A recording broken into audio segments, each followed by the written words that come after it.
And this is the lineup. Now you can see wearing the yellow bib there, that represents the crew that has led as a result of the first regatta in Serbia and also in Lucerne, the World Cup rankings. But over on the far side, furthest away from you, in lane number 1, Argentina's very happy Maria Laura ABALO and Gabriela, who qualified for the Olympic Games by finishing second in the qualifying regatta in Lucerne. So the pressure's off.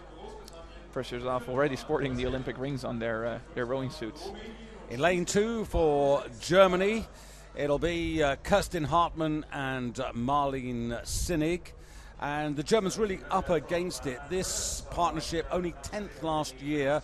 They were 6th the year before, so you could say the performance graph is actually going in the wrong direction for this partnership. But they're young. They actually won the Olympic qualifying to qualify this boat into the Olympic Games, so you have to have respect for them on that regard. And as you say, 4 weeks to go, there's still time to improve. In lane number 3, the World Cup leaders who've just gone from strength to strength. Helen Glover and Heather Stanning. Birthday in there. Indeed, birthday Helen Glover. Happy birthday from us. Happy birthday. Silver medalist for the past 2 years. And here are the gold medalists for the past 2 years. Rebecca SCOWN and Juliette HAIGH.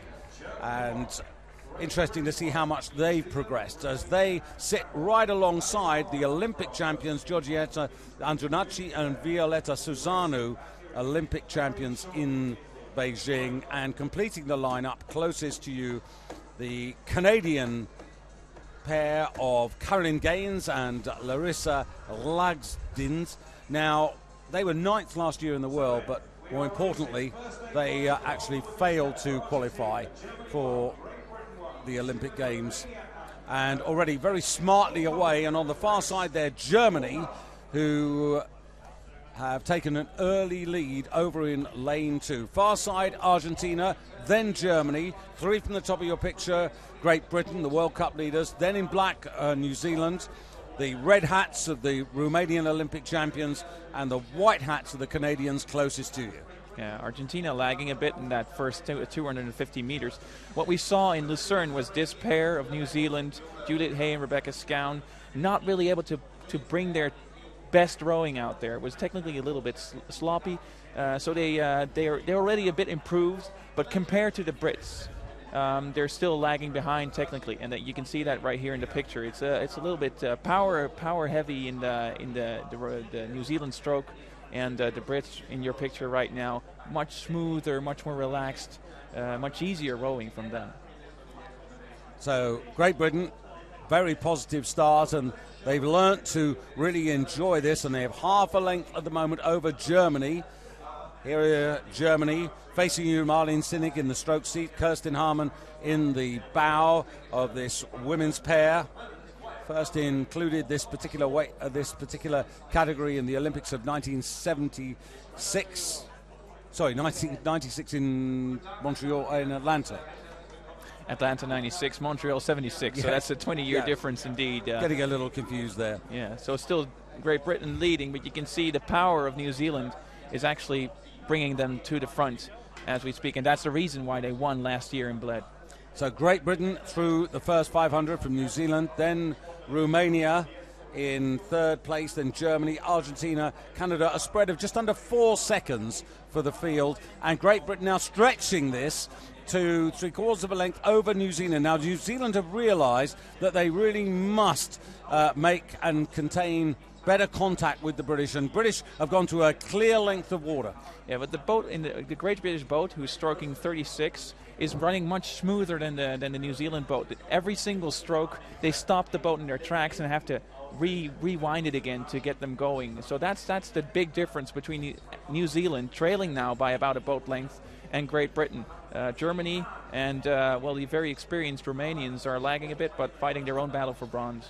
Yeah, the Romanians traditionally do take the first 500 metres pretty steadily. They establish their rhythm, but they're quite long, the Romanians, aren't they? These two are just going to get better and better. They have all the race experience in the world. They don't seem too phased about being in 3rd or being in 4th. They don't mind losing this battle as long as they are on the premises in London 2012 in about a few weeks' time. But it says something about Romanian rowing, the two of them, Georgeta ANDRUNACHE, who you may remember before she got married as Georgeta Damian, both of them 36, so they're sort of, they're in their 30s. Everybody against them is in, really their 20s. And Great Britain just stretching away here in this second quarter. And now Rebecca SCOWN and Juliette HAIGH, they really need to do something. They can't let the British get away further than this. No, they can't. If they want to win this race, they have to move right now. Coming to 1,000 metres, and that is, well, a length and a half to New Zealand. Germany vying on the far side, on the near side. That is Romania. And then behind Argentina and Canada, the two outside lanes, as you would expect, according to the results from the heats and the repechages. And Great Britain looking absolutely stunning. It's Heather Stanning in the stroke seat there who is setting that rhythm. Helen Glover sitting in the bow, and the two of them are really so well harmonised. And you look at the bow there, not checking, really smooth. Really smooth stuff. Missing from this picture, obviously, is Australia, who, as we understand, one of the rowers has a wrist injury, so we hope they'll recover by the London Olympics. And obviously the silver medalists from Lucerne are missing as well, the USA, not in this picture. So there's still a couple of crews that we expect to see in the finals. And here you have perhaps two interesting thoughts to consider here.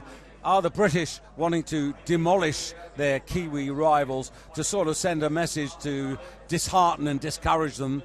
Are the Kiwis, in a sense, doing their own thing, keeping their powder dry, but ultimately what matters to them, which is the Olympic stage on which they're going to perform? And they are now responding just a little bit in this third quarter. The Kiwis now just beginning to lengthen a little bit, and they've held the gap. They've held the gap, but nothing more than that. I mean, they're still behind by about a boat length and a half. Great Britain looking very relaxed, very comfortable in the lead, looking to win a gold medal, the third gold medal this season, which is very impressive.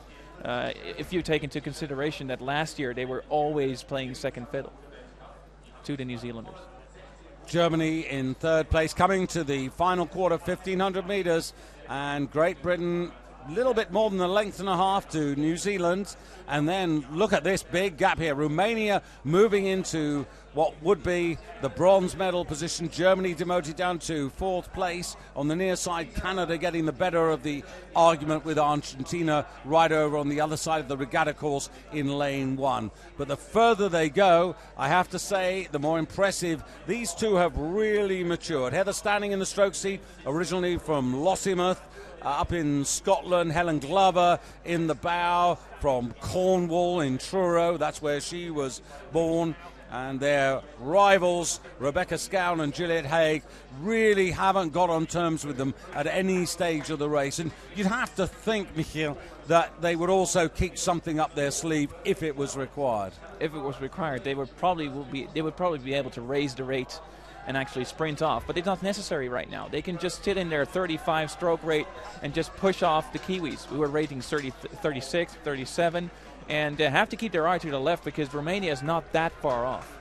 No, Romania making up ground, just improving all the time. Remember, you're looking not at single Olympic gold medalists. In that Romanian boat, they won the gold in 2008, they won the gold in 2004 in Athens, and ANDRUNACHE actually won a gold in Sydney as well in the Romanian X. She's a triple Olympic gold medalist. Coming right in front of us now, in front of the grandstands, and plenty of appreciative applause here because it's a little bit like Indian file. It's Great Britain still by a good length and a half by New Zealand, who in turn are a good length and a half ahead of Romania. Germany in fourth, Canada at the moment heading for fifth spot. But this is 8 points in Belgrade, 8 points in Lucerne, 8 points, a maximum score in the World Cup for the women's pair, achieved by Heather Stanning and Helen Glover.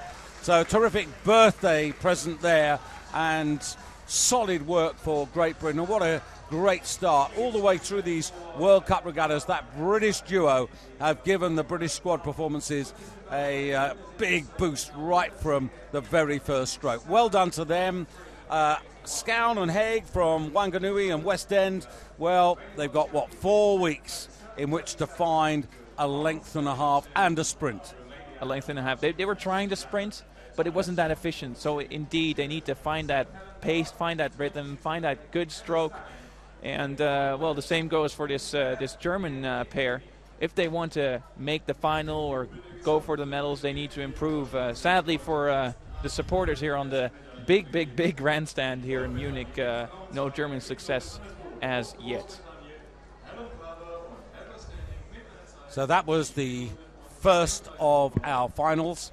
And Great Britain, who've actually put a crew into every one of the 14 finals today, just underlines the strength in depth of the British machine. Team managed by David Tanner, supported by Siemens and the Lottery Fund, and that stability that the British have had now over so many years really paying off. And their confirmation 7:33.81. It was never about times. It is, though, when the coaches have a look at the splits and see what Great Britain have done, because Great Britain got away early and New Zealand were always trying to play catch up. Romania improved performance for them. A little by little, you can see them getting better, can't you, Michael? Yeah,